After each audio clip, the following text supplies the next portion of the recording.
Mary Ford was born as Iris Colleen Summers on July 7th, 1924.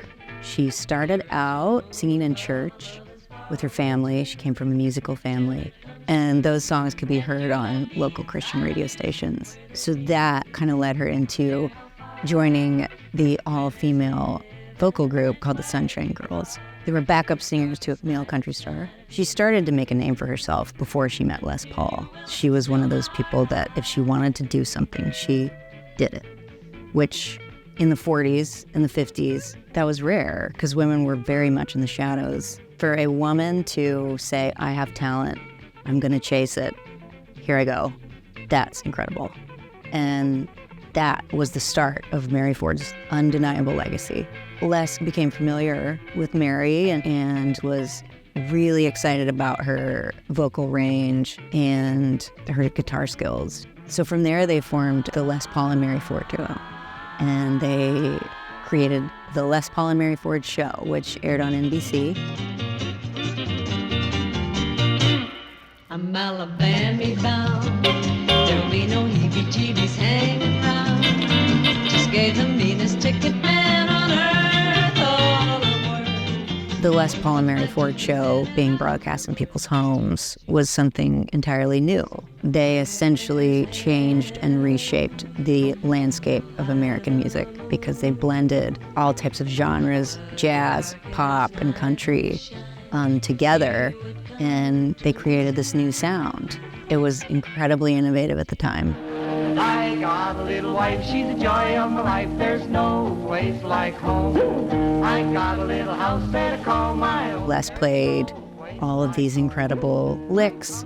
Mary played rhythm and sang. A lot of people don't realize what a great guitar player she was. She could go note for note with Les.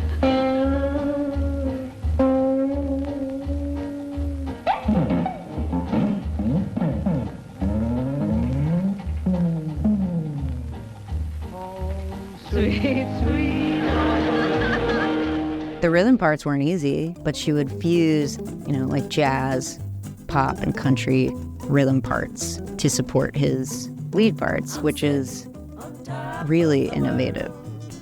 Les and Mary popularized multitracking, and they played a big part in kind of inventing this new sound, which at the time, people would record theater style.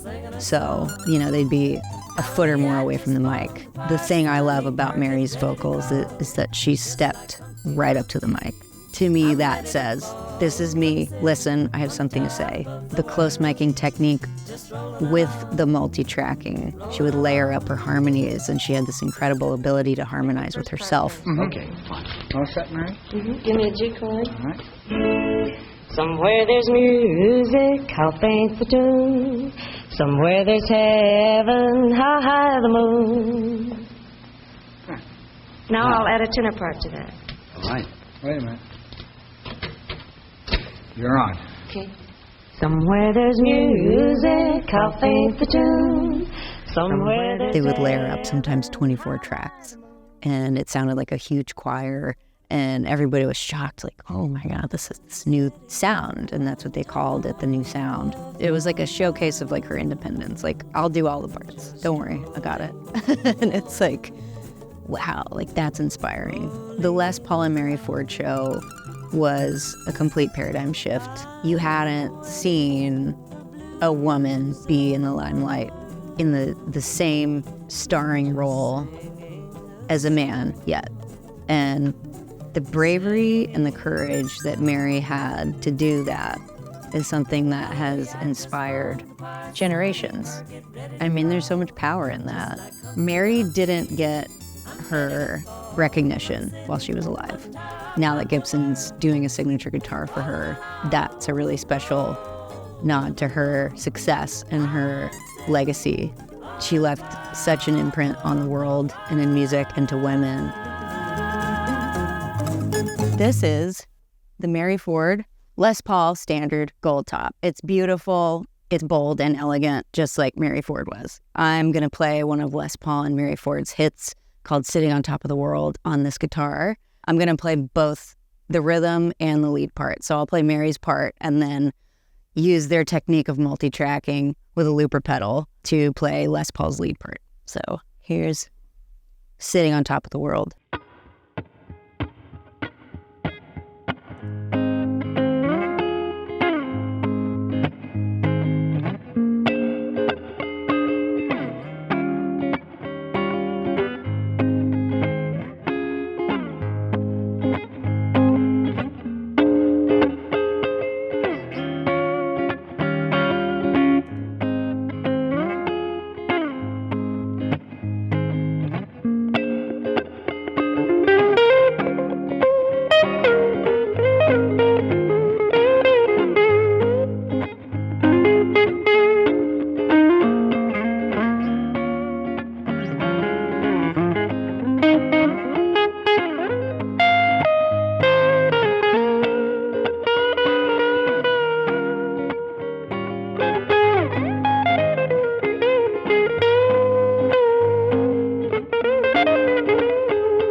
I love this guitar.